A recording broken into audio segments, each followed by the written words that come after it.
Hi, everybody, and welcome to this special edition of All Day, a Vikings edition. Jim Rich along with Ahmad Hicks, and Minnesota Viking fans getting what they wanted. They wanted Justin Jefferson signed, sealed, and delivered.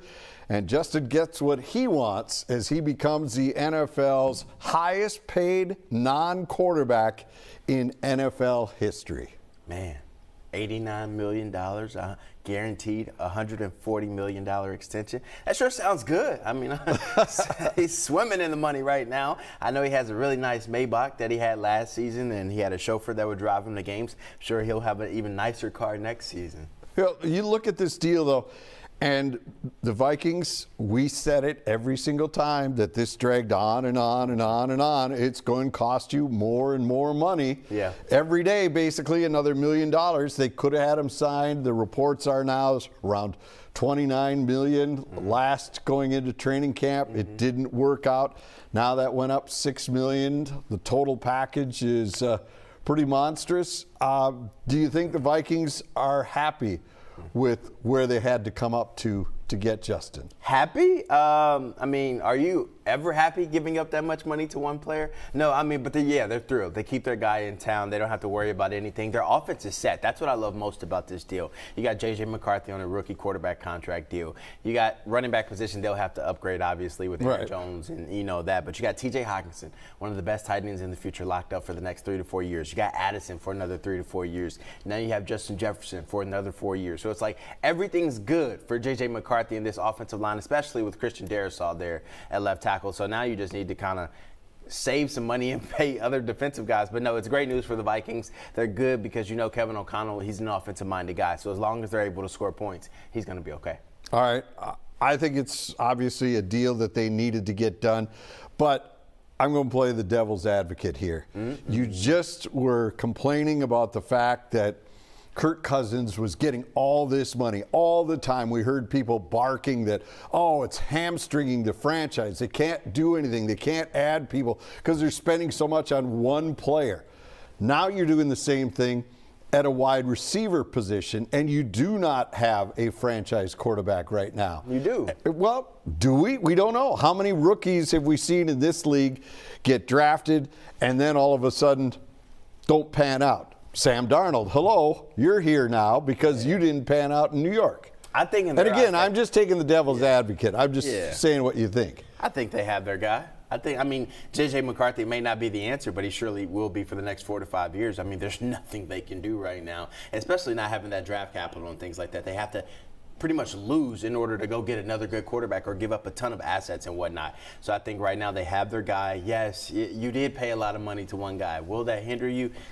Maybe. But you like to think that they have enough pieces around him offensively to light up those scoreboards still. Defensively, Brian Flores will just have to, make his money and make it do with what he has, and then hopefully they spend some money there at the free agency next year because they will have a lot of cap space then. All right, joining us now and ready to come out of retirement after seeing the payday that Justin Jefferson is getting, Ron Johnson joins us. Ron, thanks so much for coming in here.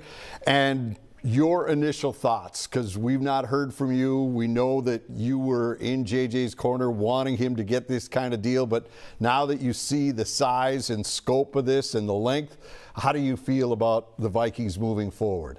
Yeah, I mean, I did. I called my trainer and I was like, how can we get my knees back?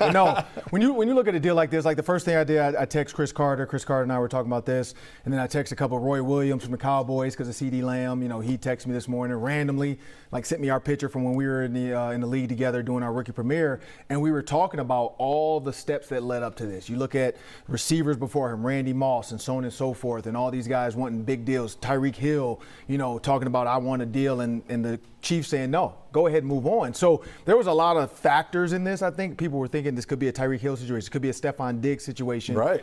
It wasn't. I think Justin Jefferson's camp did a great job of kind of keeping it on the hush, letting the Vikings know, look, we don't want our guy hurt anymore, but we do deserve the money. He's willing to play, but how can we make this work for everybody?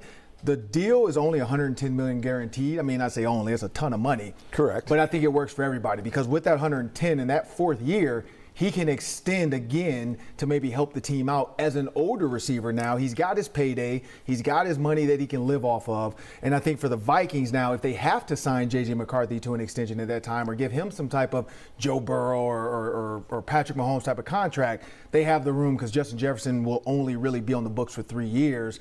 And then that 4th year, they can say, look, we gave you your guaranteed 110.